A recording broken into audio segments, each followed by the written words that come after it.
Oh, yep, we're Yes, live. there we are. So it's so awkward the couple seconds of the transition. You're like, are we? Aren't we? Okay, so let me go ahead and hit record and then we can get going. Hello, everybody. Thank you for joining us for this week's Snack Chat and Keep It on Track. My name is Catherine and I am the team lead and openness specialist here at Adopt for Life. I am here with my lovely facilitator, co-host, however we want to call her, Valerie, and she is our community parent liaison, community engagement liaison, with Adopt for Life, and she's going to be helping us out today just in some of the questions because this is a big topic this week, and we want to make sure that everyone has a chance to ask questions. And if we aren't able to talk about them live on this platform, then absolutely be able to get back to you with some answers, suggestions, and supports. Before we get started and before we really dive into this topic, I do want to just let you know that this is on a public forum, which means that questions that you ask is something that will be publicly available. So just to be mindful on the questions that you may be asking to us, to be mindful of names you might be using, specific situations, just to ensure the confidentiality and privacy of your family and of those that you're speaking about. So this week's topic, we are talking about a very complex one, a very exciting one, kind of complex situations that can come up with open adoptions. So we do have a lot of questions that came in from the Adopt for Life families that we do support. So I want to make sure that we kind of jump right in. But I wanted to start off by just very generally talking about open adoptions and what that is. So open adoptions can come in all different forms. So some of you might be aware of terms openness orders, openness agreements, and closed adoptions. Those are some of the terminologies that you'll see within the adoption world, within the customary care world, within the kinship world. These are terms that really kind of explain what type of relationship that you will have with a child's first family, family of origin, biological family. How that looks like varies between every single family. And as we're finding now with today's day and age, especially with social media, closed adoptions aren't always as closed as they used to be. And there's been a lot of great work going around relationships, developmental trauma, understanding how important and pivotal these relationships are as long as they are safe. That we really want to try and encourage and develop these relationships as organically as possible, above and beyond what might be shared in the type of adoption or the openness order that's there. So like I had said, I'm not a lawyer, so I can't provide any legal advice, but who I am is a parent who has a lot of experiences with different types of adoption. I'm very open with my journey, so if you have questions about my personal journey as well, please feel free to ask. But how about we jump into some questions that some of the families have already posted, and we can kind of get the ball rolling. Does that work for you? Okay, so I'm just going to flip between awaiting and adoptive parents' questions. Sure. And see how much ground we can cover. The first one, are there different degrees of openness in open adoption? Yes. Kind of just next on that. And no, absolutely there is. And even in, you'll find, so say for instance, you have an openness order. And so an openness order is actually a legally binding order that you get through the court. So either that's done through mediation with a first family, or sometimes you may actually have to go to trial and develop what that order looks like. But what an openness is could be anything from pictures. It could be you have a separate email for your child. It could be the family knows your home and you celebrate holidays together. Your child can go to their birth family, come back. I mean, it really depends on the relationship that you develop with the family. Obviously, safety, security, and stability is a huge part of it. But yes, there's completely different ones, and you'll find that everyone's openness agreements or openness orders are going to look different. Also, closed adoptions doesn't necessarily mean no contact. So our son, for instance, he was a closed adoption. However, once the adoption is completed, the closed adoption is no longer valid. So he's now considered legally our child, and it was up to us to try and decide what type of relationship, if and when that was safe for him to develop. So yes, it's different and it changes. So what you have today is not going to be what's going to be down the line for your family. Oh, you're on mute. You're on mute, Val. Sorry. Okay. A question from an adoptive parent. When birth mom objects to the kids calling you mom in a foster to adopt with access situation, how should you navigate that? It's a tricky one. And that's one of the questions that I would definitely be speaking to your CAS about. Every CAS has different policies around this. From my understanding and my personal experience, all of my children were foster to adopt. We were not considered mom or dad until the Crown Wardship was final and the child was on adoption probation. That being said, it's really hard for children, especially younger children, to try and navigate that. So if your child is older, you can absolutely have them a part of that conversation as well. Sometimes what families like to do is call you, for me, Mom Catherine, and their birth family would be Mom. Because in our situation, our children have been, have had foster carers. So they were considered mom. They had me and my husband as a foster to adopt family. And then their birth family, we just refer to everybody as mom and dad. So we allowed our children to take that lead.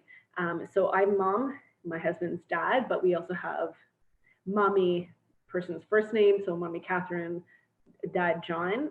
But I definitely would defer to your children's age just to make sure legally wise that you're in the same stance, but you also want to make sure the children are aware of it. And sometimes it means having very straightforward conversations with your child's parent and allowing them to kind of go through the grief process themselves, because it's hard. It's hard for everybody involved. So definitely talk to your CAS, talk to mom, and talk to your children.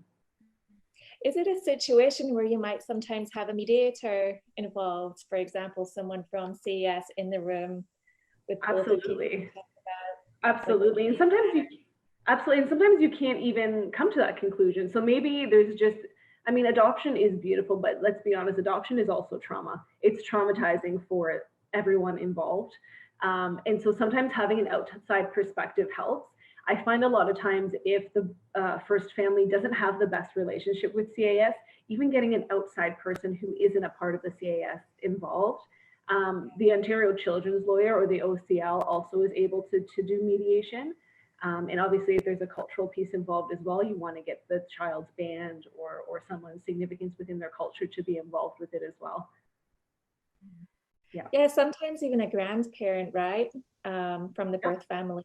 Somebody who sees the advantage of the adoption, but still, you know, they're on the team of birth parents, so they're in a good position.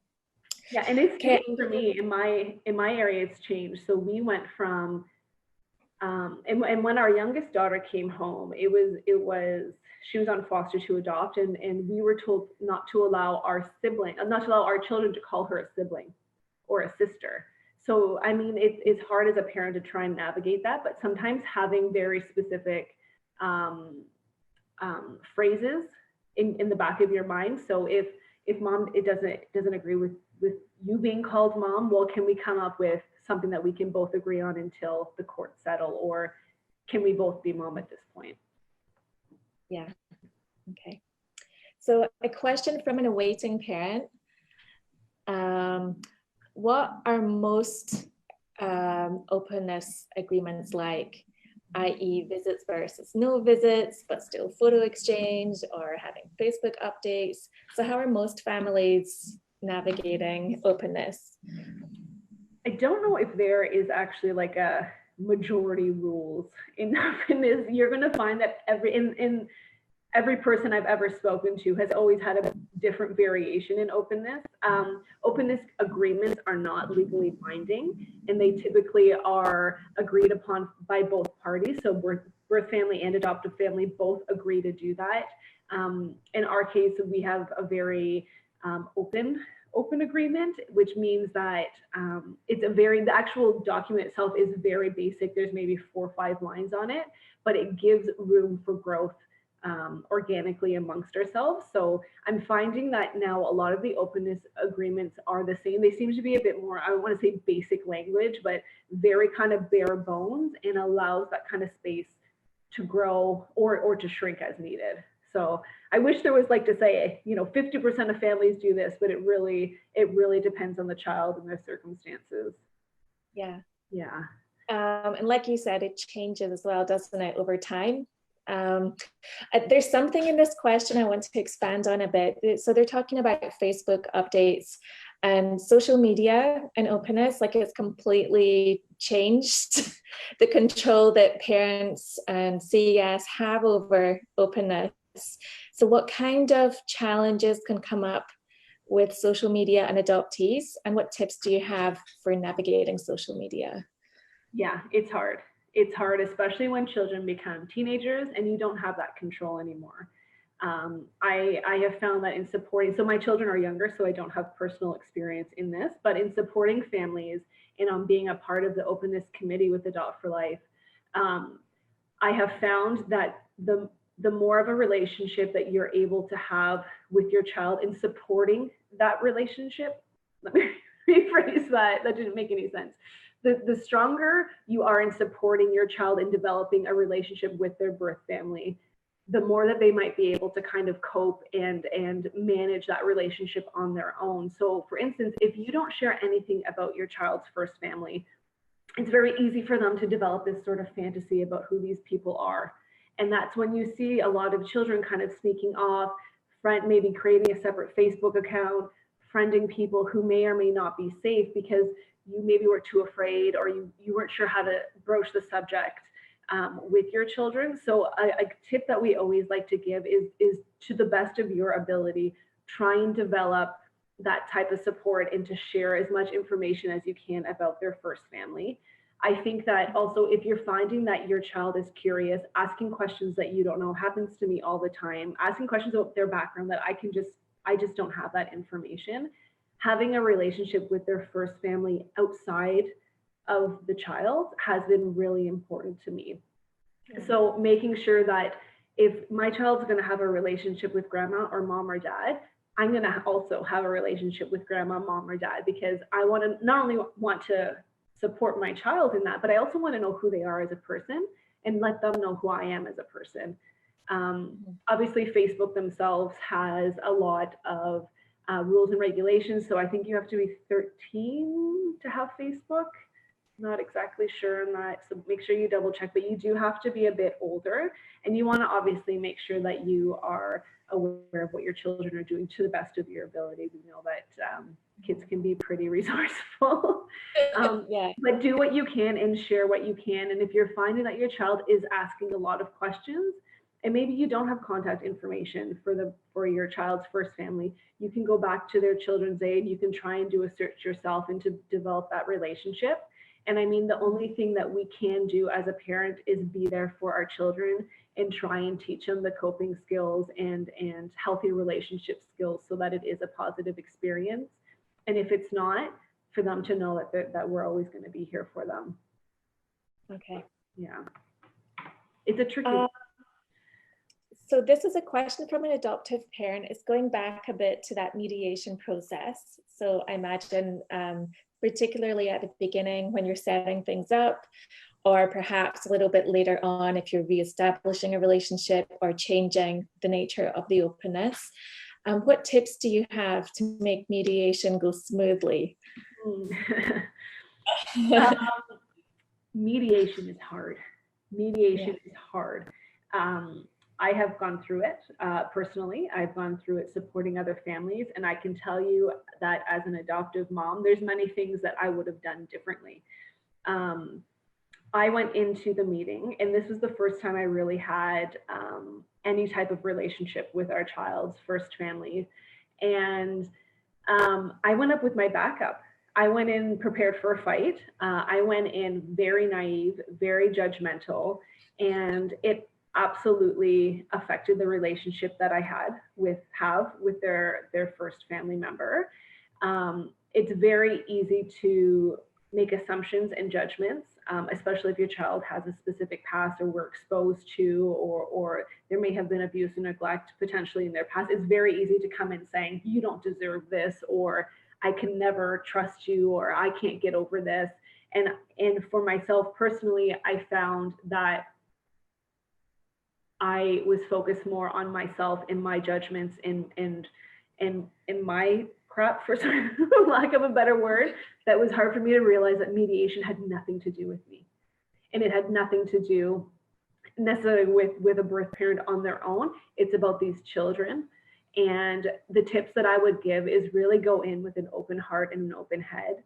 And it took me a long time to realize that good people make poor choices, and that a lot of times things are out of people's control. And it doesn't necessarily, just because someone is not healthy or making good choices, it doesn't take away from the love that they have for their child. So if you could go in, definitely have a third party with you, whether you choose to have a lawyer or choose to have an OCL, Ontario Children's Lawyer, present. Definitely want to have someone who has a legal background to be able to help navigate. But really try and focus on not only today, not only how you're feeling today and your feelings, but also the future, and to realize that this is about the child. So another tip too is even bringing a picture of the child and putting them in the middle of the room or in the middle of the table, so that when you're kind of in your own head space, just to go back and physically reflect, why are we even doing this? I would have totally done that. I didn't. And the first time that I met my child's birth parent was not a positive one. And I regret a lot of things that I could have done differently. And that's why I'm here to help share and support other families through that. And if you are a birth family member as well watching this, please make sure that you also get support. Please make sure that you are aware of your rights as well.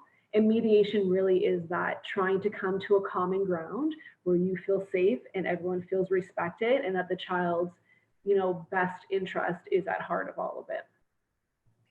Yeah, can we just kind of go over why that is helpful and how that supports a child in their life to know that they are loved by birth family? You mean mediation? No, just in the more general sense, like choosing to overcome any challenges to make openness work. Like, what does that actually bring to a child? Yeah.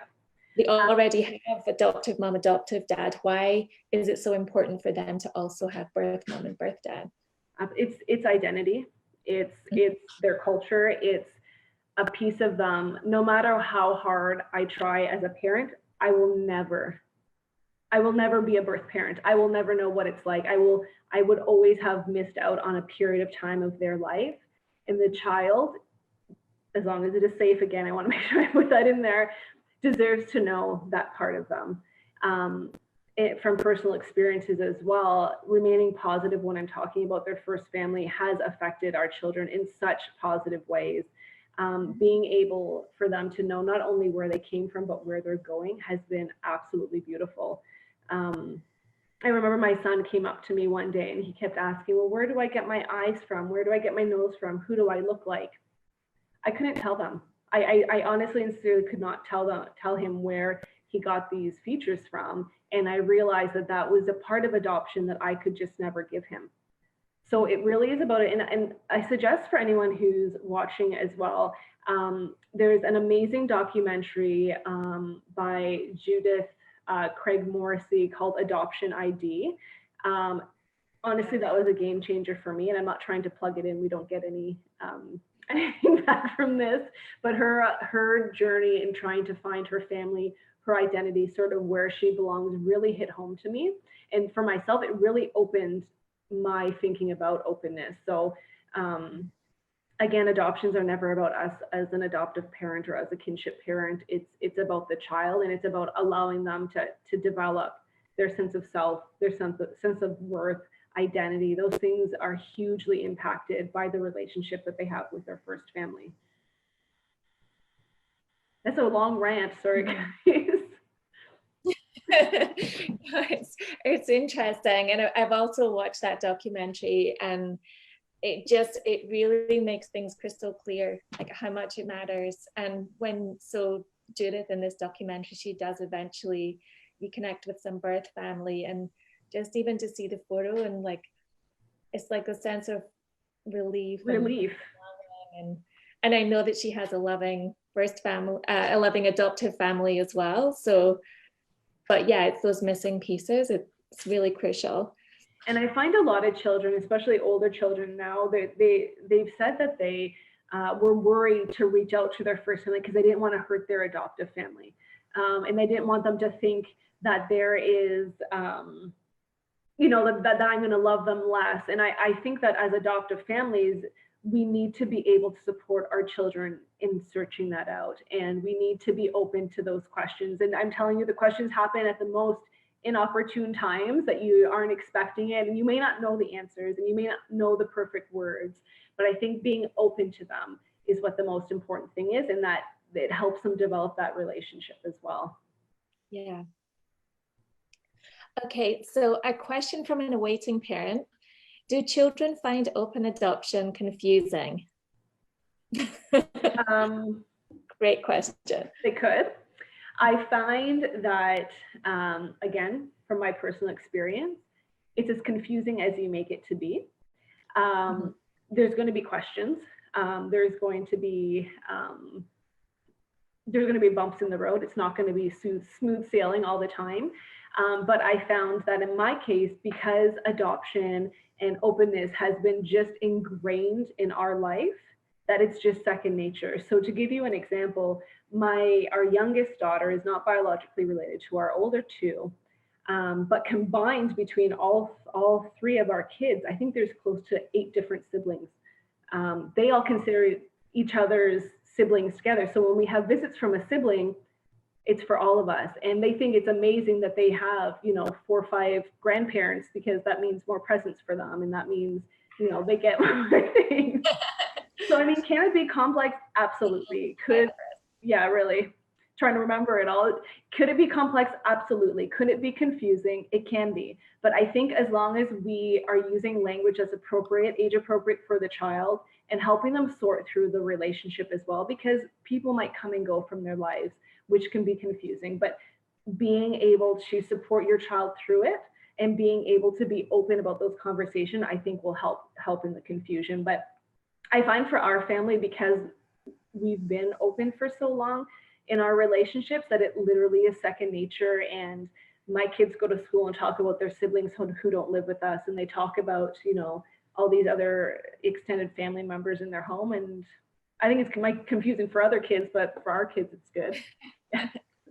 Yeah, and something that hasn't come up yet, openness, it might not uniquely be with birth family. It may also be with siblings, and then you're also forming a relationship with the adopted parents or the foster parents of the siblings. And yep. It's almost like a little bit like co-parenting. I know of families who go on vacation together with their children and biological siblings. They have babysitting arrangements. Even foster siblings. Like, those are relationships that are still fun, especially if someone's been in a foster home for a while. That's a significant relationship for the child. So, and it could be anyone. Sometimes, like school teachers, that could be, these are significant people in their lives. And you're right, it doesn't necessarily mean that it's a biological family member. Mm-hmm. Yeah. For my daughter, she was with her foster family for 5 years, and she still remembers all the birthdays, gets in touch with the foster siblings, and we call the family Christmas, Easter, sometimes go to celebrations. And the relationship that I've developed with her foster mother has been so valuable, because, she knew my daughter for 5 years when I didn't. She knows all these different things, and it's helped to like really enrich my relationship with my daughter. But it's humbling as well, if your child had a good relationship with a past caregiver and they arrive into your family as a virtual stranger, you're coming from a place where your relationship is not as strong as this past relationship. And I think that it's very important to be okay with that. Like right now, she loves this person more, and that's normal. and we still talk about the fact it's okay for her to always love her foster mom, and it's okay for her always to care about those foster siblings. Because it's, adoption should be about adding to the child's life and not like cutting off relationships. Ooh, I like that one. That's perfect. That's exactly what it is. Should quote that one. No, it's true. And that's what it is. And sometimes, especially as an adoptive parent and as a newly adoptive parent, like myself, when we started the journey, I think they've been home for almost 6 years now. I had to kind of get over my own insecurities, and a lot of it was naming my own stuff and realizing what I had to do to impact these children's lives. And it's very easy to read on a piece of paper a sentence about X, Y, and Z, especially if it was an apprehension. It's very easy to come to conclusions and, well, I never would allow my child. And sometimes you're right, sometimes it's not appropriate, but it's also, people grow and change, and it's okay for them to have this relationship, and sometimes it works, sometimes it doesn't, but we as the adults need to be there to support our children. And if we are having a hard time, then we need to identify that and get support ourselves. Yeah. And in terms of growing and changing, I spoke once with an adoptive mom who had a very good relationship with her two children's two birth mothers, and they would do family vacations together.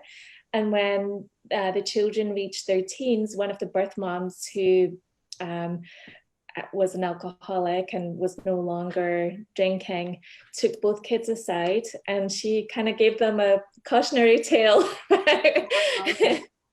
This is what happens if you let yourself get involved with alcohol or drugs, and she spoke to them about her regrets and about how addiction can be something that's passed on, so to be extra mindful. So it was a really valuable conversation that she could have, and the only she could have, I think. Yeah, with that lived experience. So from an adoptive parent, what tips do you have for helping kids grieve the loss of their place within a former foster family as they prepare for more babies to arrive? So this person has openness with the foster family, so they see them reasonably regularly. So my understanding here is that the babies are arriving in the foster families, like there's new foster children, everyone's moving on. Yeah, I think that having a clear understanding of who people are in your lives would be important. So having an understanding of who a foster parent is and what their roles can be. And again, going back, Val, on what you said, that love can be multiplied. So you're taking a piece of this child, and your foster parents will always be with you, and now it's time for them to love on other children as well. I think having a really solid transition plan is also very helpful if a child does have a lot of grief and trauma, which is almost inevitable for a lot of children who are moving. Making sure that they have that support is in there, and again, giving them that space to talk about it. It is okay to be upset about this. It is okay to have mixed feelings. It's okay to be jealous sometimes. And again, going back from trying to be open to loving your new adoptive parents while still holding that love that you have for your foster family and your first family. I think also it would be important to speak with the foster parents as well, and let them know, if you do have that relationship, let them know where your child is, and have the foster parent have a conversation with the child, with you present, hopefully, and letting them know that this is the natural progression, and that my love will always be there for you, and that you can always be in our lives, and just giving them the validation that it's okay for them to love other people as well. It's loss, and a lot of times loss becomes triggered especially when new people move in. Any change can be triggering for children. So I think making sure that your child has the right support network, whether that's an attachment therapist, it should be able to help heal. And actually, one of our parent liaisons, who is a foster parent, just posted, I was hoping that you would post, Heather. She said foster parents should also not introduce new children till speaking with the adoptive parents and letting them prepare the kids. The same thing visiting the foster home. Yes, you don't want it to be a surprise.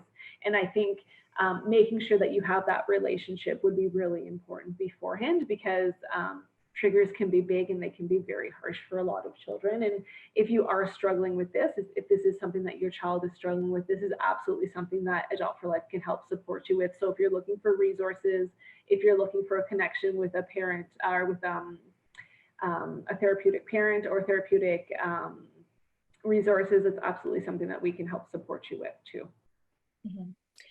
I think also in the relationship with past foster families, certain boundaries as well, so that you're respecting and nurturing the relationship there, but you're still creating a new attachment and a strong attachment. So for example, we wouldn't have sleepovers at the former foster family's house, but we would maybe go for an afternoon or something.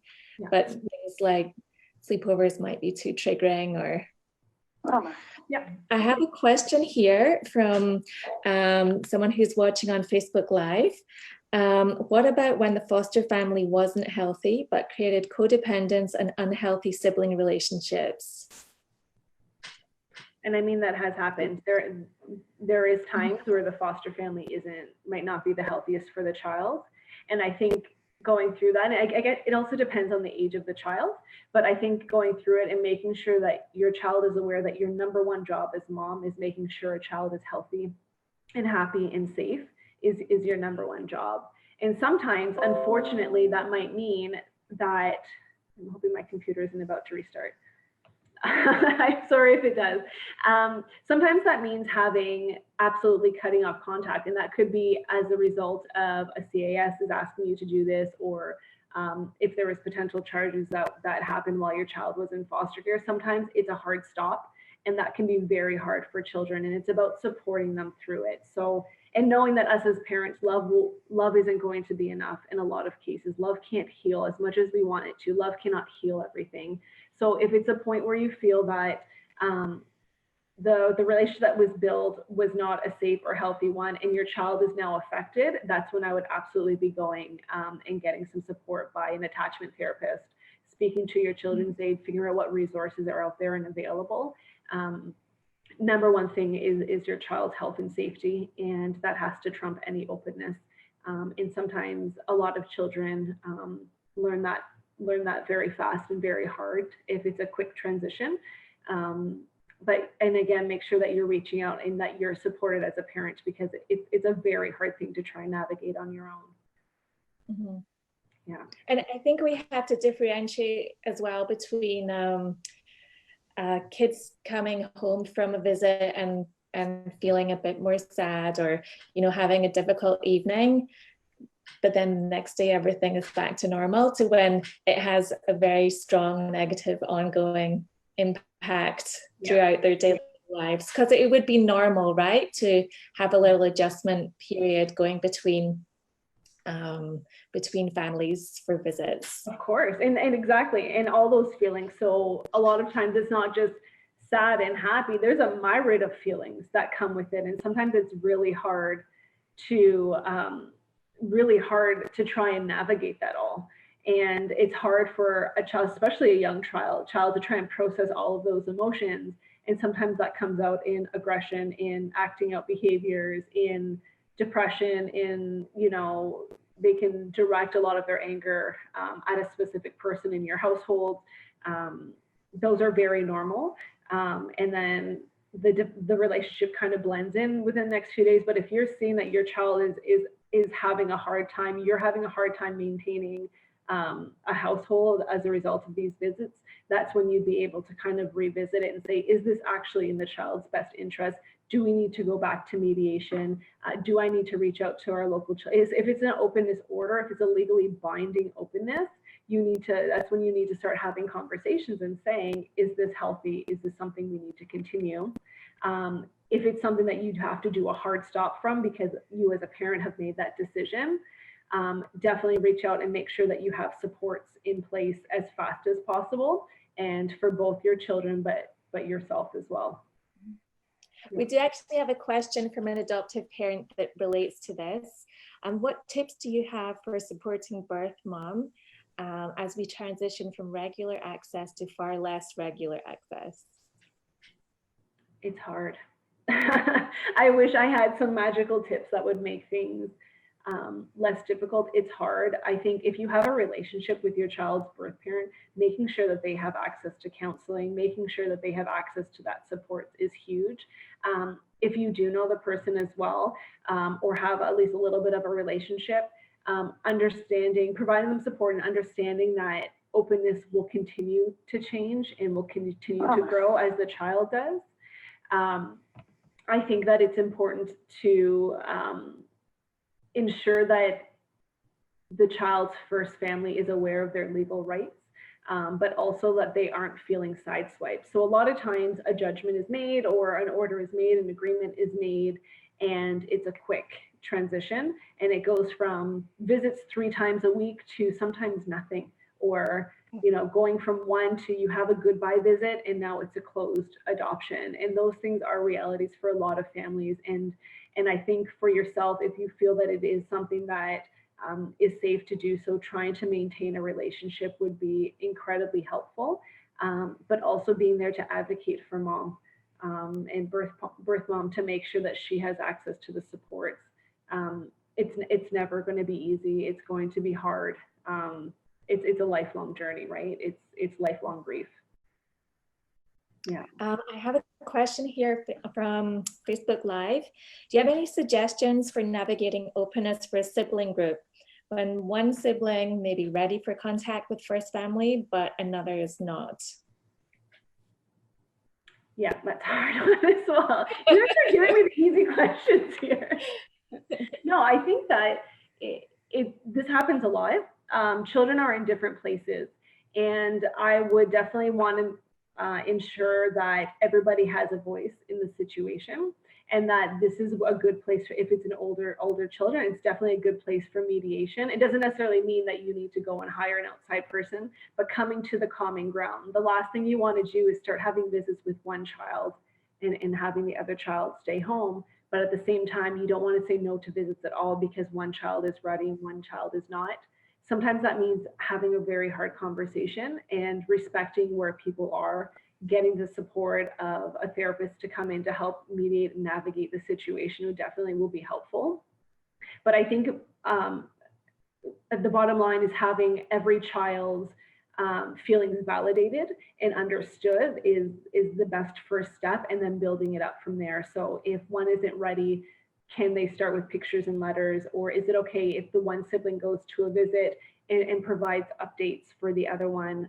Obviously, everyone's experiences are going to be different, and so the relationships are going to be different, but it's going to be important that everybody feels heard throughout the process, and definitely seek out some professional support in navigating it, because it's going to be a tricky one to try and figure out. Yeah. I wish I had a magic answer that could say do this and it'll be great, but it's not black and white, unfortunately. Okay, so a few questions from awaiting parents. We have 5 minutes left, so I'm just going to fire these at you. Okay. Are visits always supervised? Sorry? Are visits always supervised? No, that's decided based on you, the first family, and potentially the CAS or the agency, but they aren't always supervised. Ours are not. Okay. So one thing that I've seen pop up sometimes on the boards when there's unsupervised visits, and maybe some things have been shared with the children that kind of blindside the adoptive family when they return. or maybe like sometimes adoptive families had the sense there's been a little bit of misinformation. So how do you debrief? How do you navigate that? And how do you delicately discuss that afterwards with birth family? I think, again, it depends on the age of the child. What we used to do when our kids were younger is we actually had a journal back and forth that went during visits. So when our children were kind of pre-verbal or, maybe like up to ages 4, they didn't really get the concepts of things, or maybe they just heard a big word, or they heard, or their understanding or the children's interpretation was a different way. We found the journaling back and forth really helpful because it helped kind of fill in some of the pieces. But also, if your child comes home and they were given a big information or something that's hard for them to process, I think this is where having a relationship with your child's first family is extremely important. So trying to understand what was actually said may not necessarily be what the child processed. Yeah. But also, if something big was said that may not be appropriate or safe for the child, sometimes that means having that very hard conversation and saying, I heard so-and-so said this, this is why I feel this is inappropriate. How are you feeling? And kind of come to a common ground, because sometimes things are said out of hurt. Sometimes things are said out of love or out of pain. And it's important to try and process that and understand the meaning behind it, I think is really important. Obviously, you want to give everybody the benefit of the doubt, but in open relationships, you need to address head on the hard stuff. So sometimes that means having a very honest conversation. Okay. Yeah. Another question from an awaiting parent. Do birth parents know where we live or what town we live in? They can. Mm-hmm. Again, it depends on the situation. And it doesn't mean that they never will. So in the case of our older 2 children, after we developed a relationship with them, it was one of our children was a closed adoption, one was an openness order. Once the adoptions were finalized and we had a secure relationship with their family, we've invited them to our house, but for 4 or 5 years, they had no idea what city we lived in. Our youngest child, we had a different relationship, and we do have a different relationship with our youngest child's family, so they knew who we were and where we lived from the get-go. So I think it depends on the situation. And the safety aspect of it. Mm-hmm. Yeah. Okay. Last question. Okay. Sorry, guys. I know we didn't get. I see a bunch on Zoom as well, so maybe we can try and get to those after. Like I'll message you guys privately. Yeah. Okay. So let me just skip over to this one then. So older child adoption, openness can be complex. We arrange visits regularly with first dad and grandma, but addiction and mental health challenges can make it difficult. I sometimes feel like dads can be Disney dads, always has a meeting to go to the day of the visit, and relapses cause no-shows. And that we get the emotional fallout for weeks. We manage it, but it can be extremely draining, especially if the kids regress afterwards. So I find myself facing these visits with a sense of dread. I'm trying to not to, but it's a challenge. Okay, so that's like a really like complicated situation. How do you handle when it's having all these negative impacts in the weeks that follow? Yeah. I think that if it's something that is consistent within the relationship and that it is having a significant impact on the child, that's when I'd be going back and having a very honest, open conversation with dad and letting him know. Sometimes that happens and promises are made and they aren't followed through. So if you're finding that you're affected and your child is affected and that their mental health is being affected, I would definitely be going back and potentially seeking mediation. And so sometimes that means taking a break for a little bit until a parent is a bit more stable. Sometimes that means changing openness for a little while. So maybe it's not necessarily visits, but you can do a Skype call or emails, pictures, those type of things might be a little bit easier to manage. And sometimes birth families themselves are trying so hard to hold on, but they themselves need the break as well. And it isn't until you kind of, I don't want to say give that allowance, but open it up to validate that they are dealing with their own emotions and potential their own mental health issues. I think it's important to address it. And It's not necessarily always an open, positive conversation, but it's needed. And as an adoptive parent, I absolutely would say make sure that you're getting support through this as well, and reaching out to Adopt for Life, reaching out to your own therapeutic supports, because it's draining and it's hard, especially when you have to live with the fallout day in and day out. So if it feels like it's to the point where you're not too sure how to manage anymore, and that the fallout is a lot harder to maintain, I don't want to say normalcy, but maintain that level in your home, definitely that's when you want to reach out potentially to your social worker and see what options are available. But I mean, it's what we do for our children, and I appreciate that it's something that you want to try and continue at all costs, but you also want to make sure that your children's mental health and your own is listened to as well. It's hard. Yeah. Mm-hmm. It's 1 o'clock now. I have a really great comment here, more a comment than a question. I just want to read out to wrap up on my part, and then you can say your goodbyes. So we have openness with birth mom and their former foster mom and dad, and it's the most normal thing in the world for my 3 and 5-year-olds to tell a random person in Walmart they have 3 moms and 2 dads. They also love to count all their grandmas. So for us, it's not awkward. We talk about it all the time. I informed my son's teacher about his family structure, and she's been 100% supportive of that. So that's kind of the ideal. Yeah, that's the ideal. And we get things like that as well in our family. And it's always interesting to see how other people will react to the very matter of fact of young kids, right? So yes, it is 1 o'clock. I do realize that I did not even hit the tip of the iceberg with these questions, and we know that there still are more coming in. Please know that us here at Adopt for Life, we're here to support you through this, and far beyond my own experience, we have a wealth of experience on our entire team. So if there's a specific situation that you want to reach out about, if I don't necessarily have the answers, we know someone on the team and know other people within the community who can help you. So just please know that you're not alone in any of this. And no matter how overwhelmed you might be feeling or excited or a myriad of emotions that you might be feeling, it's normal, and it's okay to be scared. It's okay to be excited at the same time, but you're not alone. And that's exactly why we're here. And that's why Adopt for Life was formed, is because we have this shared experience and we realize just how complex it could be.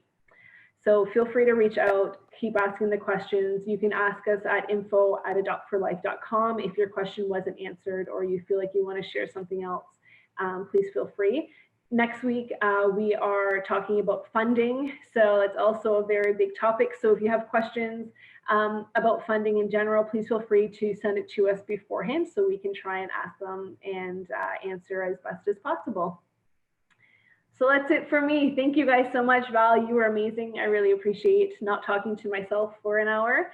So that's great. I feel like I learned a lot in the past hour. So thank you, Catherine. Me too. I'm always learning. We can always learn together. And Heather, thank you so much for jumping in as well. I was waiting for your comments to come in about the foster family. Always reach out. We're here for you guys and we're in it together. Have a great rest of your day. Bye. Bye.